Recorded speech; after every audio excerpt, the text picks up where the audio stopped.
I want to speak on a topic that I'm extremely passionate about empowered women and empowered women through education. And I believe that education is not just about classrooms and textbooks, but education is about experiences in your own personal life or giving experiences to lives of many other people, especially young people. So let me begin with a story of my own mother.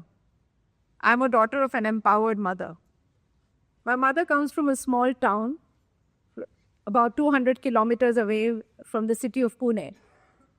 She was brought up in a household of teachers, and she and her elder sister grew up in a house where education was respected.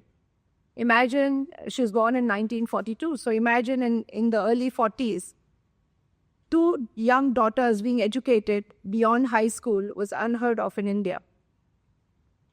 Not just educated beyond the high school, but educated so that they get their doctorates. Here is my mother who received her PhD. She grew up in an ecosystem where young girls and then women were respected. And she carried on the same legacy to give me and my younger sister the same respect, the same education, so that me and my younger sister also got educated in a convent school, again unheard of, during the early 60s. I remember my grandmother, my mother's mother-in-law, taunting her for sending us to a convent school. She believed that if daughters were taught English and fluent English, probably they will get spoiled. That was the culture in India then. Today, of course, it's different. My father supported my mother so much that he believed, in fact, both of them believed, in the concept, an Indian concept of hum do hamare do, which means if we are two, we raise two, and we raise them as equals. Again, what does this mean? That in a patriarchal society that we lived in during those times, and I would say even today, giving birth to a son was most respected for a woman. At that time, to raise two daughters without having a son was something unheard of. But both my parents, again, believed in raising us up, not as boys, but as empowered girls. My father was a teacher of botany, and he taught a beautiful concept in his botany class, a concept called symbiosis, a concept from nature, which means living together of two different organisms for their mutual benefit. He brought the same concept to humanities. He brought Indian and foreign students together to promote the concept of symbiosis, or one of our Indian mythological concepts of Vasudhaiva Kutumbakam, believing that the world is one family. What did this really teach me and my younger sister? This taught us secularism. This taught us respecting different cultures, especially in a world today with geopolitical conflicts, with the kind of things happening all across. With a strong nationalism, this concept of Vasudhaiva Kutumbakam gains more and more importance. We learned it probably 2 decades or maybe 3 decades ago. I remember as a child that I grew up again with both my parents as teachers. And I grew up in an environment where if a Nigerian student lost his passport, or an Iranian student felt homesick, or an American student just wanted to be in a different home, were well accepted and nurtured in our house. Let me tell you a story of John Kaka. An American boy of 18-year-old came to India, to the city of Pune, to learn Marathi and Sanskrit. My father, who was a teacher, was also the foreign students' advisor. And he placed him as a paying guest. During those times, foreign students were kept in some households as paying guests. So he was kept as a paying guest in one of the families in Pune. He didn't like the family because the family didn't allow him to move around in the house because he was Christian. So he came as a very vociferous, aggressive American student then and knocked our door. I remember as a child, I opened the door and he came to my father and said, "I don't like this family. I want to stay somewhere else." And my father, with open arms, said, "Come and stay with us." Imagine a small quarter or a small house of a teacher with just 2 bedrooms and a small veranda. The veranda was converted always into a almost like a student guest house, where John started staying. He didn't stay with us just for a day or a week or a month. He stayed with us for almost a year. Got married to an Indian girl eventually. Today, he comes back every second year because he believes that our family is his family. John Kaka today that you see in the picture is 75 years old with 3 children named Jayanti, Devendra and Siddharth. He believes that his roots are Indian, his family is Indian, and therefore he wants to visit us again and again. What is this? Isn't this education through experiences? And I wanted to pass on the same education to my own children, especially my daughters, my granddaughters. And therefore, getting foreign students for cultural programs or festivals is a norm in our house. Not only that the foreign students learn our culture, but more importantly, my daughters who would pass on this legacy to their families, learn the culture of respecting diversity, respecting inclusivity. And that's the education that I want to give to the next generation. Later on, of course, I became a doctor and started, as a gynecologist, started treating young women. What I learned from them was that they were confined to their homes. Of course, they were respected, but confined to doing household chores. The only dream or the only secret that they gossiped with me as a doctor was all about educating their children, more importantly, educating their daughters. Then began my journey in Oman. Some of the best years of my life that I've spent in this beautiful country. Again, as a gynecologist, I went to visit their homes.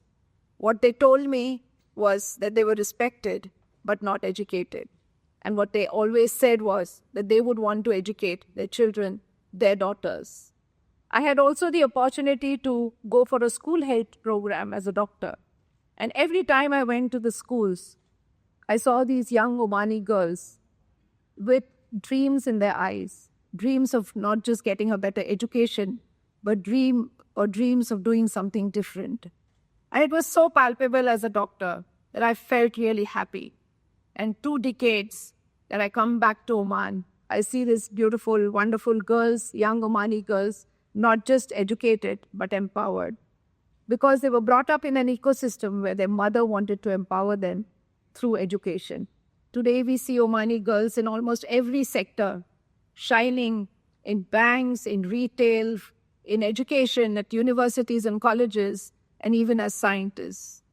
It gives me so much satisfaction that these conversations with my patients then, more as a counselor than a gynecologist, probably helped. And today we see the difference. I have the opportunity of leading one of the largest universities in India, a multidisciplinary university with more than 53,000 students. I am so happy that more than 50%, in fact 55.5% of our students are girls. Did this happen because of a strategy or an accident or a coincidence?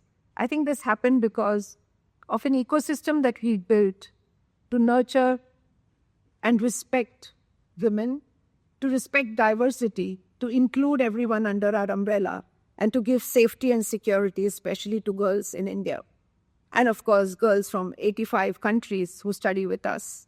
I think for each one of us, it's more important to create this ecosystem, not just in universities like what I lead, but an ecosystem in your families, in your communities, in your societies, so that girls not just feel respected, but also feel included in every conversation. Let me give you an example of this wonderful Indian doctor, the first lady physician of India. I love to tell stories. Anandi Gopal was a young girl of 13 when she got married to a man of 22. The man was eccentric, wanted his wife to study and do well.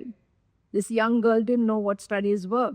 And during the British rule, girls were not allowed to even enter schools and classrooms. Anandi Gopal, after getting married, in the next 3 years, got a baby boy. And while she was nursing this boy, the boy one day fell ill.